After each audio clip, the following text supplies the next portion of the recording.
ایک عاطف سے آواز آئی ہے، میں نے بھی سنی ہے، وہ آواز یہ تھی اللہ نے تو تجھے دھتکار دیا ہے، اللہ نے کہا تو چلا جا، تو میرے گھر میں کیوں آیا، تیرا آنا قبول نہیں ہے۔ تو وہ کہتا بابا جی 70 سال ہو گئے ہیں، اور بابا جی میں آتا ہوں، اللہ کہتا تو نہ تو جا لیکن میں آتا ہوں۔ تو بابا جی وہ مجھے اللہ کہہ رہا ہے کہ تو نہ آ، تو اللہ سے پوچھ کے یہی بتا دو کہ جاؤں تو کس کے در پہ جاؤں، اور میں جاؤں تو کس کے در پہ جاؤں، اور میں مانگوں تو کس سے مانگوں؟ اگر تو میرے لیے اپنا دروازہ نہیں کھولے گا تو بتا مالک کون میرے لیے اپنا دروازہ کھولے گا؟ ابھی یہ کہہ رہا تھا کہ پھر عاطف سے آواز آئی، آ جا آ جا میرے بندے آ جا، وہ تو آ گیا ہے، آ جا، میری رحمتیں تیرے لیے ہی ہے، اور میری رحمتیں تو ہیں ہی گناہگاروں کے لیے، میری رحمتیں تو ہیں ہی خطا کاروں کے لیے۔ آج تو آ گیا ہے تو آ جا، اور تو آج آیا ہے، نہ صرف تیرا آج آنا قبول ہے بلکہ جو 70 مرتبہ پہلے بھی آیا تھا جا وہ بھی قبول ہے۔ ارے ہم بھی وہی ہیں، ہم بھی وہی ہیں۔ وہ دیکھے تو صحیح نا کہ جب اس نے جب یہ کہا ہوگا نا کہ تیرا آنا میری بارگاہ میں قبول نہیں، تو نظر تو ڈالی ہوگی نا۔ اور ہم بھی یہی چاہتے ہیں کہ امام الانبیاء علیہ السلام جب ہم درود پاک پڑھیں تو ان کی ہم پر نظر پڑ جائے، بس جب آپ کی نظر پڑ گئی تو ہمارا بیڑا پار ہے۔ نعرہ تکبیر، نعرہ رسالت، نعرہ حیدری، نعرہ تحقیق، نعرہ غوثیہ، نعرہ سلطانیہ، حق بہو۔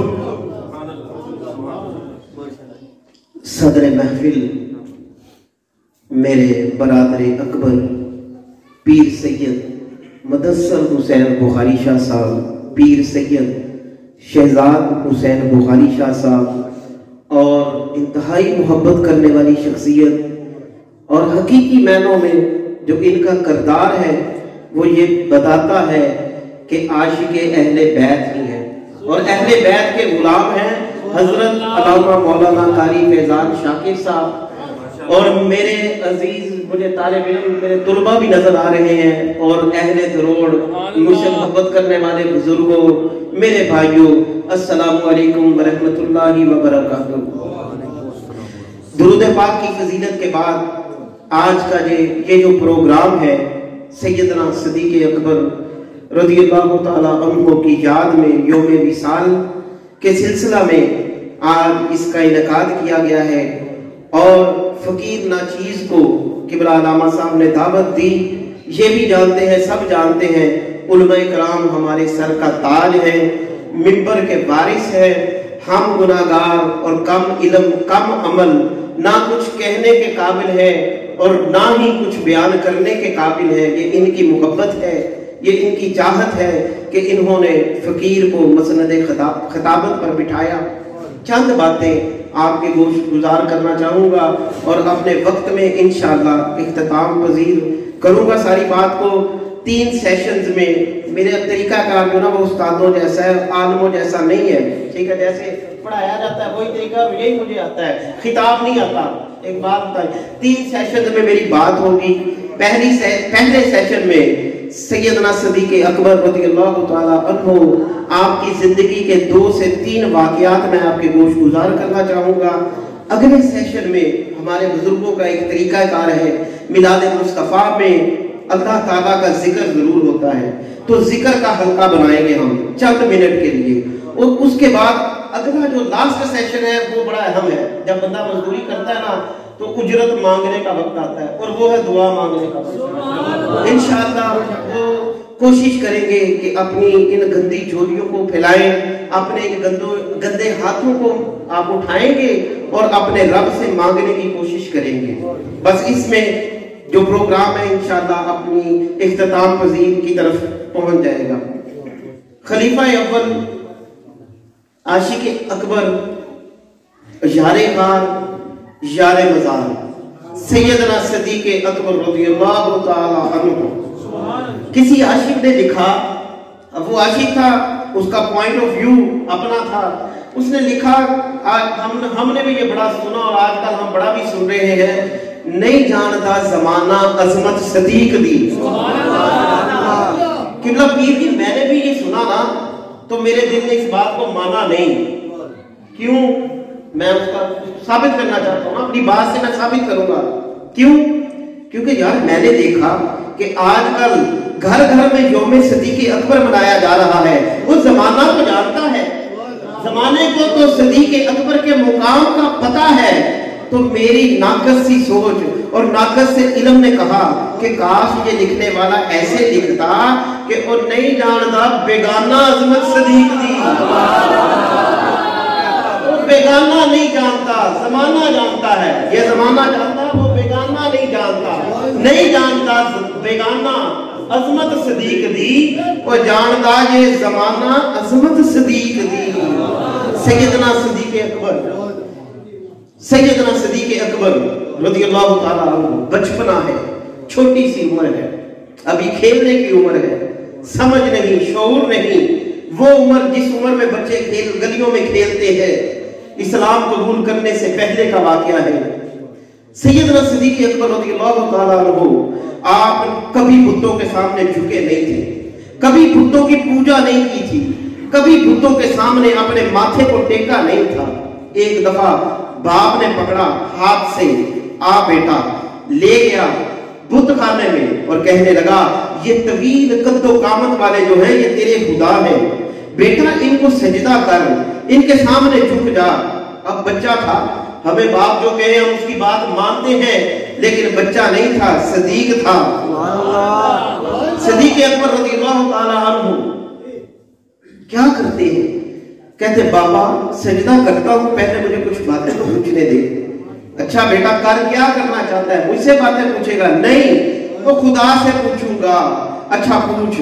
پہلی بات پوچھی، اگر تم واقعی خدا ہو تو میں بھوکا ہوں، کیا مجھے کھانا کھلا سکتے ہو؟